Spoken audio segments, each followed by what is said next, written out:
Hello friends, welcome to your own channel easy finance and tech classes. आज हम discuss करेंगे mutual funds के बारे में, जो कि एक बहुत ही अच्छा इन्वेस्टमेंट ऑप्शन है। हम बिल्कुल बेसिक इन्फॉर्मेशन डिस्कस करेंगे इस वीडियो में।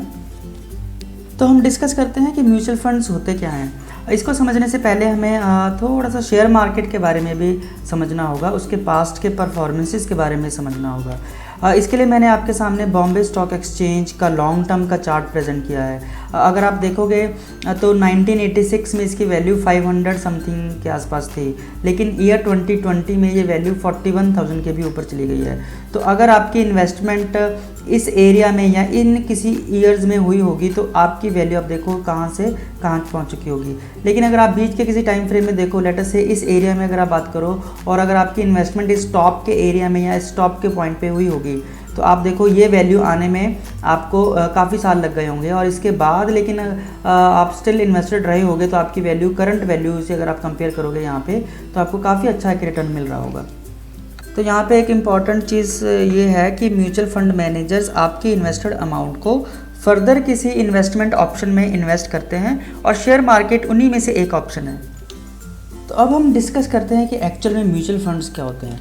एक म्यूचुअल फंड कंपनी जो है उसके पास अलग अलग टाइप्स के म्यूचुअल फंड्स उन्होंने डिफाइन कर रखे होते हैं कि किस कैटेगरी में या किस तरीके की कंपनीज़ में वो फर्दर इन्वेस्ट करेंगे, और इसके साथ ही हर म्यूचुअल फंड के लिए एक फंड मैनेजर उन्होंने असाइन कर रखा होता है, जो कि एक्चुअली फर्दर कंपनीज़ के बारे में रिसर्च करते हैं कि उनकी फर्दर बैलेंस शीट क्या है, उनके पास ऑर्डर बुक क्या है, उनके पास कितना कैश है, उनका ओवरऑल बिजनेस प्रोफाइल क्या है। इस तरह की इन्फॉर्मेशंस वो लोग कलेक्ट करते हैं, और इसके बेस पे ही वो डिसाइड करता है कि कौन सी कंपनी में वो लोग इन्वेस्ट करना चाहेंगे।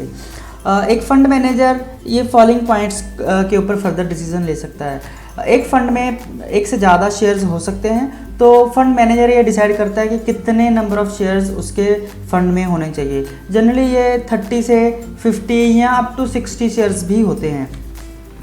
इसके अलावा फंड मैनेजर ये भी डिसाइड करता है कि कौन सी कंपनी में हमने ज़्यादा परसेंटेज ऑफ अमाउंट इन्वेस्ट करना है।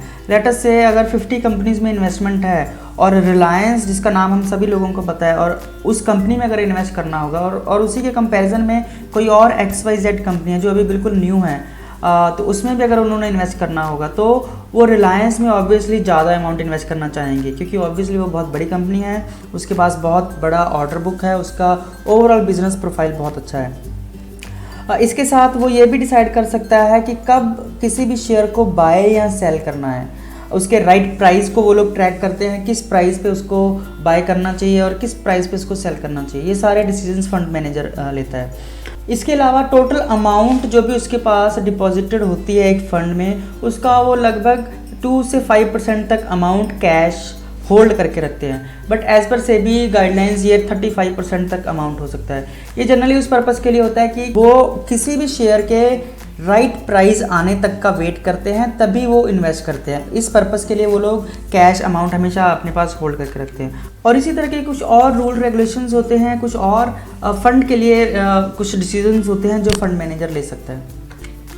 अब हम डिस्कस करते हैं म्यूचुअल फंड के टाइप्स के बारे में। तो सबसे पहले है इक्विटी फंड्स। जो भी इन्वेस्टमेंट डायरेक्ट शेयर मार्केट में की जाए उसको हम इक्विटी फंड्स बोलते हैं। इसी तरह डेप्ट फंड में होता है जो भी इन्वेस्टमेंट हमारी कॉर्पोरेट लोन्स के लिए की जाए, वो डेप्ट फंड होते हैं। मींस हम जो भी इन्वेस्टमेंट कर रहे हैं वो फर्दर आगे किसी कॉर्पोरेट या किसी कंपनीज़ को लोन देने के लिए इन्वेस्टमेंट की जाए, उसको डेप्ट फंड बोला जाता है। इसी तरीके से हाइब्रिड फंड्स जो होते हैं वो actually combination of equity and डेप्ट फंड होते हैं। इसमें फंड मैनेजर डिसाइड करता है कि कुछ परसेंटेज ऑफ अमाउंट जो है वो इक्विटी में रहेगा और रिमेनिंग अमाउंट जो है वो डेप्ट फंड्स में रहेगा। तो ये डिसीजन भी फंड मैनेजर ही लेता है। तो अगर हम इन तीनों फंड्स को कंपेयर करें तो इक्विटी फंड्स में ही हमें सबसे ज़्यादा रिटर्न्स मिलते हैं। हालांकि इसमें रिस्क भी ज़्यादा होता है, लेकिन अगर हम डेप्ट फंड की बात करें तो क्योंकि जिस भी कॉर्पोरेट को या किसी कंपनी को जब लोन दिया गया होगा तो वो भी एक फ़िक्स अमाउंट के ऊपर ही मोर और लेस फिक्स अमाउंट के ऊपर ही दिया गया होगा, तो हमें जो रिटर्न्स मिलेंगे वो मोर और लेस एक फ़िक्स अमाउंट ही होगी। लेकिन इक्विटी में ऐसा नहीं है, क्योंकि वो डायरेक्ट शेयर्स में इन्वेस्टमेंट्स होती हैं, तो उस कंपनी की इंडिविजुअल परफॉर्मेंस के ऊपर हमारी वैल्यू अप या डाउन होगी। तो ऑब्वियसली हमें इक्विटी में ज़्यादा रिटर्न्स मिलने की एक्सपेक्टेशंस होती हैं। तो अब हम डिस्कस करेंगे म्यूचुअल फंड के प्लान एंड ऑप्शंस के बारे में।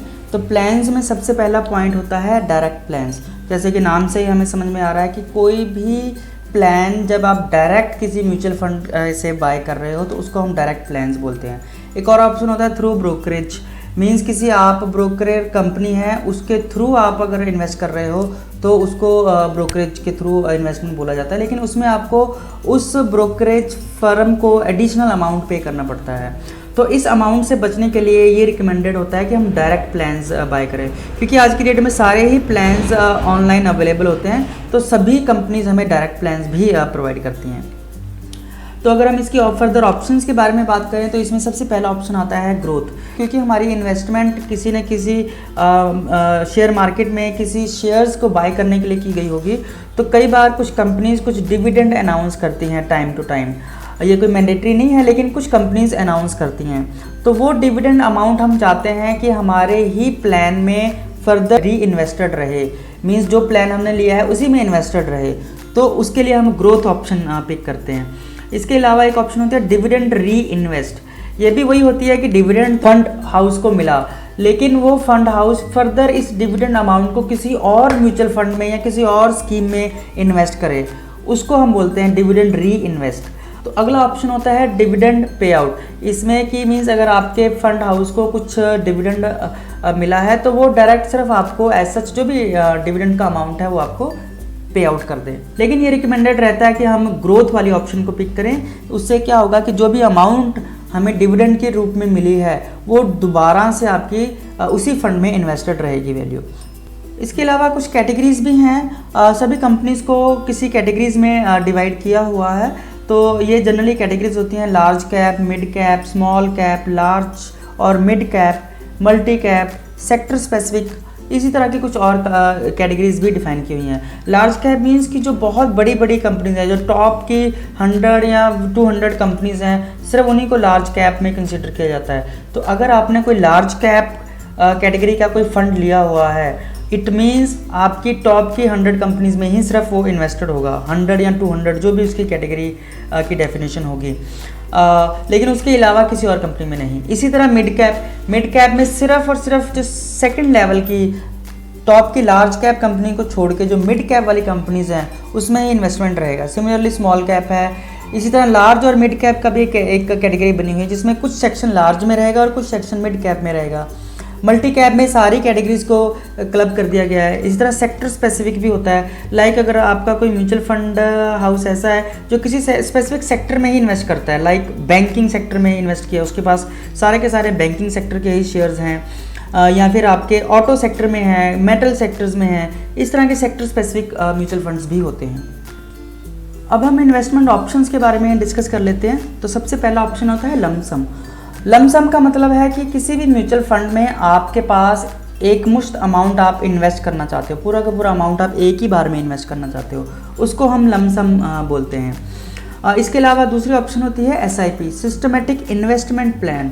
मीन्स आपने एक टाइम पीरियड डिफाइन कर दिया और एक अमाउंट डिफाइन कर दी कि इतने इंटरवल के बाद, इतने टाइम पीरियड के बाद कुछ स्पेसिफिक अमाउंट आपकी उस फंड में इन्वेस्ट होती रहे। इसमें जनरली हम मंथली, वीकली, क्वार्टरली भी हम इसमें डिफाइन कर सकते हैं। इसके अलावा कुछ और ऑप्शन भी हमारे पास अवेलेबल हैं, जैसे कि STP, systematic transfer plan. Let us से कि आपके पास एक फ़ंड में ऑलरेडी एक अमाउंट इकट्ठा हो चुका है, अब आप उसको एक फ़ंड से दूसरे फंड में ट्रांसफ़र करना चाहते हो, तो उस केस में हम systematic transfer plan option pick करते हैं। तो नेक्स्ट ऑप्शन हमारे पास होती है SWP, सिस्टमेटिक विड्रॉल प्लान।